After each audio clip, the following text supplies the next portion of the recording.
Do you ever feel like you're watching life through a pane of glass? You see your friends, your colleagues, people your age. They seem to navigate life so easily. They make small talk, they laugh in big groups, they ace job interviews, they just seem to fit. And you're standing on the outside looking in. It's not that you don't want to join, you try. You go to the party, you apply for the job, but it feels like you're running a different operating system. Simple tasks that seem effortless for them leave you feeling drained, anxious, and deeply, crushingly lonely. And at the end of the day, you look in the mirror and one word echoes in your mind: failure. If this is you, I need you to take a breath and listen. You are not alone in this feeling, and more importantly, you are not broken. There's a reason for this struggle, and it's not what you think. What you're experiencing has a name. In fact, it has a few. One key concept from psychology is asynchronous development. It's a simple idea with profound consequences. Different parts of you have matured at different speeds. Your intellectual or emotional age might be far beyond your chronological age. So while your peers are discussing the latest trends or office gossip, you're wrestling with questions about meaning, purpose, and the complexities of human nature. This creates a natural, invisible gap between you and them. But there's another, more powerful concept, one that gets to the very core of your biology. You might be a highly sensitive person, or HSP. This isn't a disorder. It's not anxiety, though it can cause it. It's a biological trait like having blue eyes or red hair, found in about 20% of the population. It means your nervous system is wired to process everything: sights, sounds, thoughts, and emotions more deeply. Dr. Elaine Aron, the psychologist who pioneered this research, identified 4 key pillars of this trait. See if these sound familiar. She calls it DOES. D is for depth of processing. You think about everything deeply.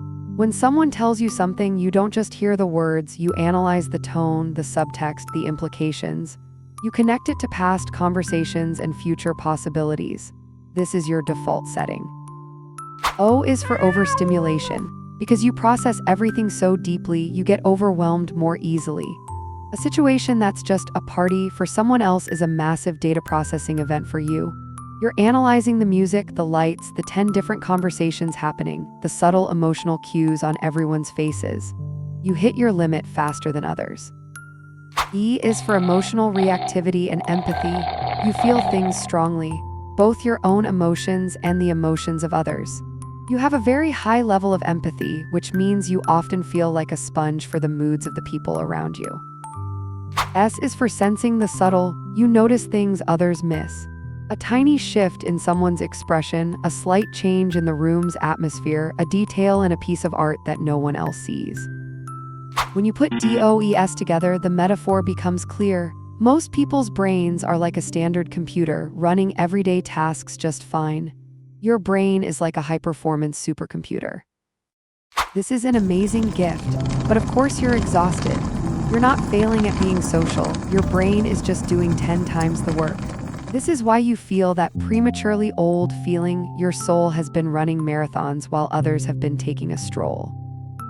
So, if your wiring is different, you can't use the same strategies as everyone else.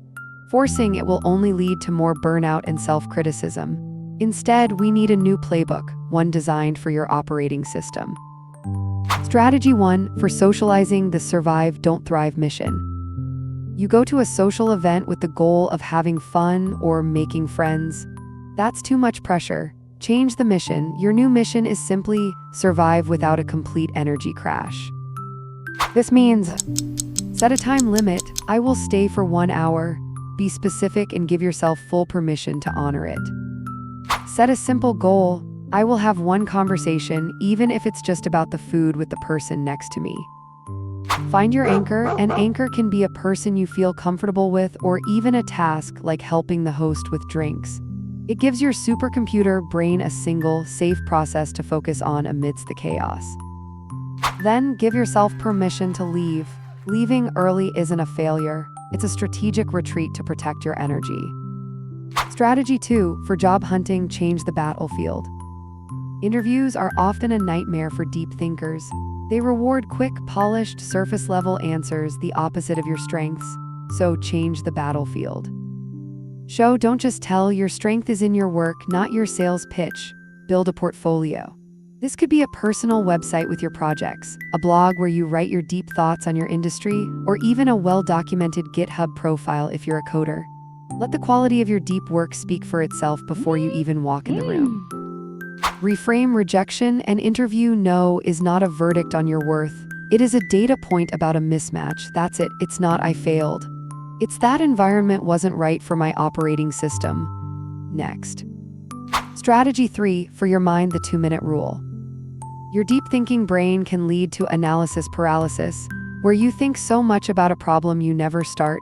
Beat this with the 2-minute rule. Whatever you feel you can't do, whether it's working on your resume, tidying your room, or making a phone call, just do it for 2 minutes. Anyone can do anything for 120 seconds. This trick works because of a psychological quirk called the Zeigarnik effect. Our brains are wired to want to finish tasks we've started. The hardest part is starting, and this rule makes starting almost laughably easy. Strategy 4, the energy budget. Protect your battery. Imagine you start each day with 100 units of energy. A normal person might use 20 units at a party. You use 70. You need to budget accordingly. Identify your drains and chargers. Make a list about what drains you and what charges you. Schedule your recovery. If you know you have a big drain event on Saturday, schedule a charge activity for Sunday. Don't leave your recovery to chance. Protecting your energy isn't selfish. It's essential maintenance for a high-performance system. Strategy 5, curate your sanctuary. Design your environment. Since your nervous system is so sensitive to your surroundings, take control of them. Make your home a haven. Use soft lighting. Get noise-canceling headphones. Surround yourself with textures and scents that calm you.